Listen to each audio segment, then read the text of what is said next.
कुछ हफ्तों पहले महाराष्ट्र के अमरावती डिस्ट्रिक्ट में एक डिस्टर्बिंग केस सामने आया, जहां एक लड़के पे आरोप है कि उसने कुछ माइनर गर्ल्स के साथ इनअप्रोप्रिएट वीडियोस बनाए और उसे वायरल किया। जिसके बाद वीडियो ज्यादा वायरल होने के बाद पुलिस ने इसे कंप्लेंट दर्ज की और अक्यूज को गिरफ्तार किया। ये एक सीरियस क्राइम है, इसकी सख्त सजा होनी चाहिए, इसमें कोई दो राय नहीं। लेकिन कहानी यही खत्म नहीं होती। जैसे ही केस सामने आता है तो कुछ पॉलिटिकल लीडर्स और हिंदुत्ववादी ग्रुप सडनली एक्टिव हो जाते हैं। बीजेपी की पूर्व सांसद नवनीत राणा, जिनका पॉलिटिकल करियर सिर्फ नफरती बयानों पर टिका हुआ है, उन्होंने एक वीडियो पोस्ट किया जिसमें वो कहते हैं कि मुस्लिम लड़के ने हिंदू लड़कियों को ट्रैप किया और एक आंकड़ा भी देते हैं कि इसने 180 से ज्यादा लड़कियों को ट्रैप किया। जिसके बाद हमारे देश की सारी मेन स्ट्रीम मीडिया ने एक हेडलाइन चलाना शुरू कर दी, 180 माइनर गर्ल्स, 350 वीडियो, कहीं ये लव जिहाद का एंगल तो नहीं। और जिन भी मीडिया ऑर्गेनाइजेशन ने ये न्यूज चलाई है वो सब देश के मोस्ट ऑथेंटिक मीडिया आउटलेट है जिनके ऊपर ये आंकड़े आए। सवाल ये है, क्या मीडिया ने ये आंकड़े वेरीफाई किए थे? महाराष्ट्र स्टेट माइनॉरिटी कमीशन के चेयरमैन प्यारे खान के निर्देश पर एक स्पेशल इंक्वायरी कमेटी ने ग्राउंड पर जाके इन्वेस्टिगेशन शुरू की। ये कमेटी ने परतवाड़ा, अमरावती और अचलपुर में अपनी इन्वेस्टिगेशन की। यहाँ उन्होंने पुलिस से, एडमिनिस्ट्रेशन से और लोगों से बात की। इस कम्युनिटी की जो फाइंडिंग्स आई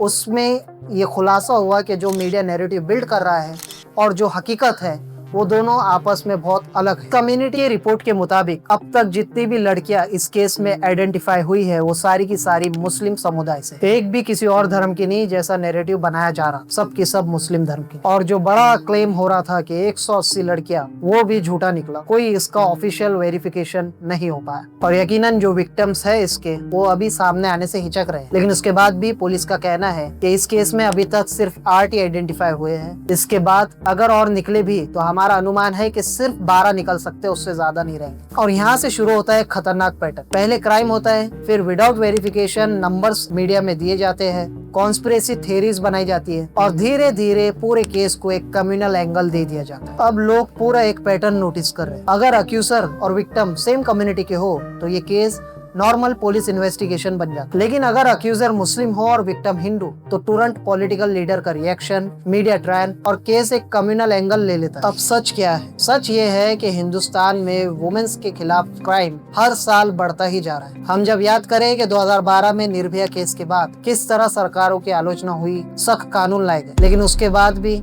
हर रिपोर्ट्स में आता है हर साल नया रिकॉर्ड बनता है। 2021 में अलग था, 22 में अलग हुआ, 23 में अलग हुआ, 23 का रिकॉर्ड 24 ने तोड़ा। सच्चाई क्या है? 2012 में निर्भया केस के बाद लोगों में इतना आक्रोश था, सरकार बदली, बीजेपी की सत्ता बनी और प्रधानमंत्री पद पर प्रधानमंत्री मोदी ने लाल किले से अपने पहले बयान में वुमेन्स सेफ्टी की बात उठाई। लेकिन आज के भारत की हकीकत यह है कि हर साल वुमेन्स के खिलाफ क्राइम बढ़ता ही जा रहा है। बड़े बड़े पॉलिटिशियन, खुद बीजेपी के लीडर्स और भी बहुत से लोग इस क्राइम में इन्वॉल्व दिखते हैं। इसके अलावा लिविंग रिलेशनशिप में रहने वाले मर्डर्स, ब्लैकमेलिंग्स, शादीशुदा लोगों में अंदर झगड़े, मर्डर्स, शादीशुदा लोगों में आपस में मर्डर हो जा रहा है, एक्सप्लॉयटेशन के केस आ रहे हैं। ये सारे केसेस हर कम्युनिटी में हो रहे हैं। कई बार अक्यूजर हिंदू भी होता है, मुस्लिम विक्टिम होता है, कई बार दोनों हिंदू होते हैं, कई बार दोनों मुस्लिम होते हैं, कई बार विक्टिम हिंदू होती है, अक्यूजर मुस्लिम होता है। लेकिन इस सब से क्या फर्क पड़ता है? ये सब चीजें हर कम्युनिटी में बराबर लेवल पे हो रही है। लेकिन मीडिया का और हिंदुत्ववादी ग्रुप्स का फोकस सिर्फ सिलेक्टिव हो चुका है। ये हर लड़की के लिए कभी आवाज नहीं उठाएंगे, ये सिर्फ जब ही आवाज उठाएंगे जब अक्यूजर एक मुस्लिम निकले। रिपोर्ट्स के मुताबिक मीडिया आउटलेट अक्सर एक कम्युनिटी को टारगेट करते हुए रिपोर्टिंग करते, बल्कि 2024 की एक रिपोर्ट के मुताबिक इंडिया में 98.5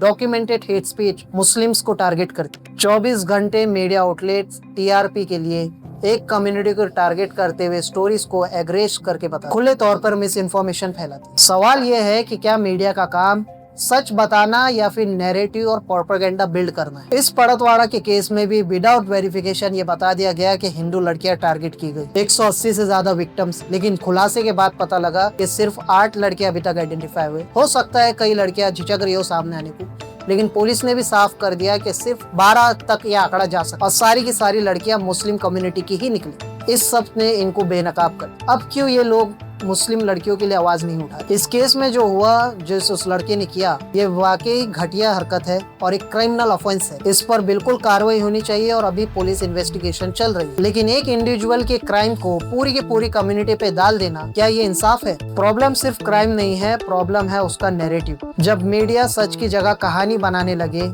जब रूमर्स फैक्ट से ज्यादा इम्पोर्टेंट हो जाए तब पूरी की पूरी सोसाइटी धीरे धीरे पोलराइज होना शुरू हो जाए। 2016 के बाद से हम ऐसे कई केस देख चुके हैं। आज सवाल आपसे है, क्या हम सच्चाई देखना चाहते हैं या वो जो हमें दिखाया जा रहा है? और क्या हमें हर लड़की के लिए आवाज उठानी चाहिए या सिर्फ जब ही आवाज उठाए जब अक्यूजर कोई एक पर्टिकुलर कम्युनिटी का हो? मैं हूँ औरंगजेब हुसैन और आप देख रहे थे सुफन।